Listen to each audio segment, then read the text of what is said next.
C'est un peu comme des enfants qui découvrent petit à petit, en grandissant, que finalement, leur papa est beaucoup plus riche qu'ils ne le pensent.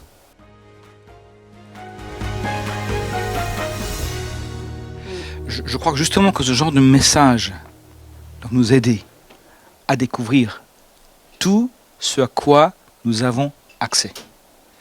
C'est un peu comme des enfants qui découvrent petit à petit, en grandissant, que finalement, leur papa est beaucoup plus riche qu'ils ne le pensent. Parce qu'il possède, je sais pas moi, 15 voitures, 2 usines, etc. Et c'est pareil avec Dieu. Dieu n'a jamais dit que nous serions des millionnaires, mais par contre, que nous serions dans nos vies des gens qui sommes vainqueurs.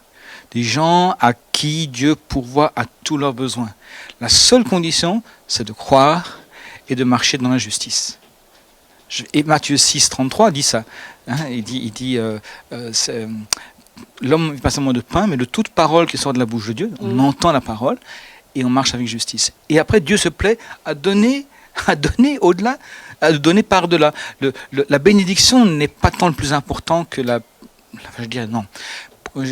C'est pas tellement important d'être béni. C'est pas le plus important. Le plus important, c'est de conserver sa relation et sa présence avec Dieu. Parce que si Dieu est là présent, on sera béni en toutes choses.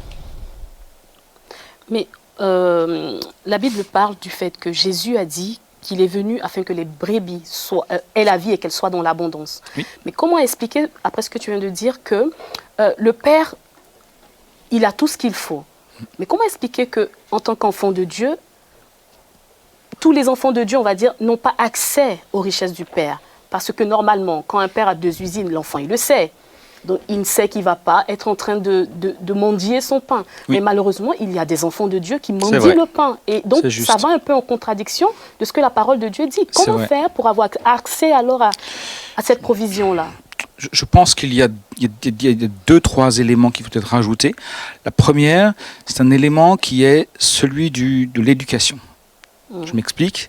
J'ai un ami en Afrique qui m'a toujours dit la chose suivante. Et en Afrique, on est dans le Sénégal. Et c'est un pays qui à la fois est riche et qui est pauvre. Et les églises qui sont nées dans notre travail sont dans un secteur relativement modeste, pour ne pas dire autre chose.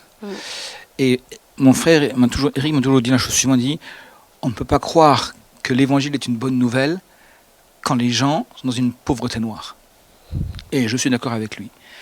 Et du coup, il a initié un projet, Beersheba, où justement, en tant que chrétien, il investit pour leur montrer qu'en fait, il y a une richesse en eux, parce que Christ habite en eux, et dans leurs mains, parce que Dieu utilise aussi nos mains pour travailler, etc. Et le projet Beersheba est censé les aider à rééduquer leurs pensées pour oser croire et que Dieu pourvoira à tous leurs besoins. Et c'est ce qui se passe. C'est vraiment ce qui se passe.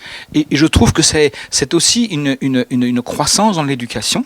C'est-à-dire qu'à un moment donné, même le papa qui est riche, à un moment donné, il va faire que son fils fasse des études, grandisse dans ses capacités de gestion, et s'il ne l'a pas, peut-être qu'il ne donnera jamais son usine.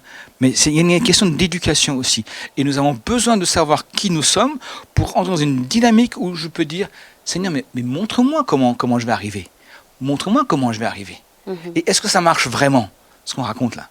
Moi, je me rappelle, j'ai demandé à Dieu, pendant 2 ans, j'étais de conscience, j'avais une toute petite solde de l'armée, et j'avais pendant 2 ans dit, je ne toucherai pas à mes réserves. Et je veux savoir si mon Dieu, à qui je dis mon Père qui est aux cieux, est réellement capable de me donner ce que j'ai besoin. Et j'ai vécu des surprises, pour ne pas dire des miracles, où j'ai vu Dieu pourvoir à mes chaussures, à mon pantalon, à ma nourriture, à juste me nourrir. On peut être en France et être pauvre. Et avoir de quoi avoir du mal à finir ses fins de mois. Mais je l'ai vu comme Dieu pourvoyait à tous mes besoins. Parce qu'un matin, je me rappelle, j'avais prié et je ne savais plus comment faire parce que j'ai plus d'argent. Et j'ai dit, je ne toucherai pas à mes réserves. Et mes parents travaillaient en Suisse, ils avaient un beau salaire. Sincèrement, j'aurais dit, maman, envoie-moi 500 francs à l'époque. Ils me l'auraient envoyé dans la journée. C'était pas un problème. Mais moi, j'ai dit, je veux savoir. Je veux savoir. Parce que la vie qui est en moi me dit que mon Dieu pourvoira à tous mes besoins. Il n'a jamais dit à mes caprices. Et mes besoins. Donc là aussi, des fois, selon où on habite, les besoins sont différents et variables. Bien sûr, ouais. Maintenant, il y a aussi des fois des caprices. On voudrait être comme un tel. Non, mais Jésus a mené une vie plutôt modeste dans son style, dans son niveau de vie, dans son style de vie.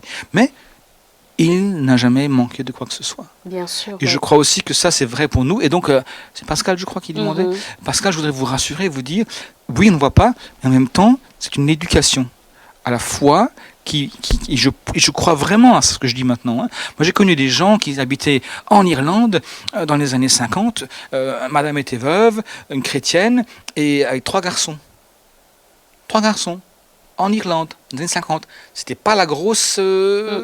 c'était pas les glorieuses 30. Hein, 30 glorieuses. C'était vraiment difficile. Chaque semaine, elle avait son salaire hebdomadaire. Et avant qu'elle n'aille faire ses courses pour ses enfants, elle mettait de côté ce qu'elle allait donner, la 10e partie, pour le Seigneur.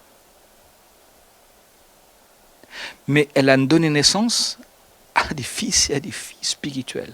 Elle était veuve, mais un de ses fils, Bob Gass, est devenu un des plus grands rédacteurs de méditation au monde.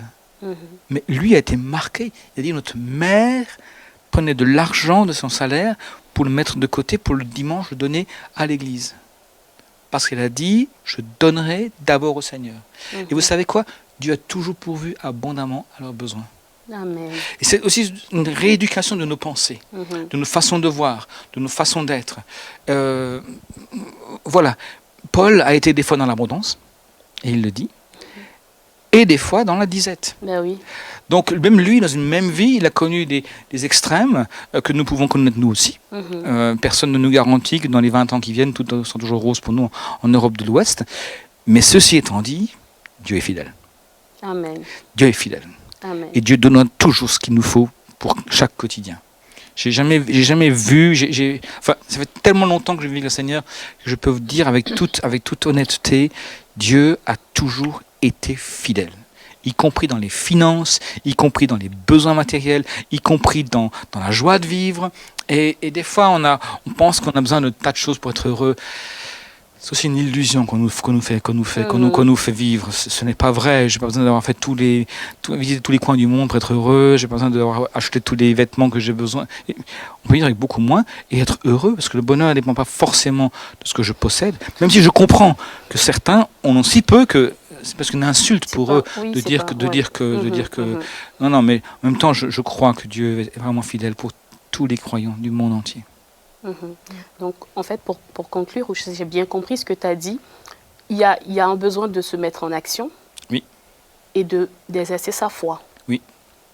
Afin de voir, en fait, oui, la main ou la provision de Dieu agir. Exactement. Dans les besoins Exactement. que nous avons. D'accord. Et de se voir comme étant un enfant bien-aimé du Père. Qu'on soit riche ou pauvre, qu'on habite dans un pays qui a beaucoup de moyens, dans un pays qui a peu de moyens, l'enfant de Dieu est un enfant de Dieu. Ok. C'est bon à savoir. D'où notre position, elle reste inchangée, elle est pareille. Voilà. Qu'on ait peu ou qu'on ait... Voilà. Peu importe. Super.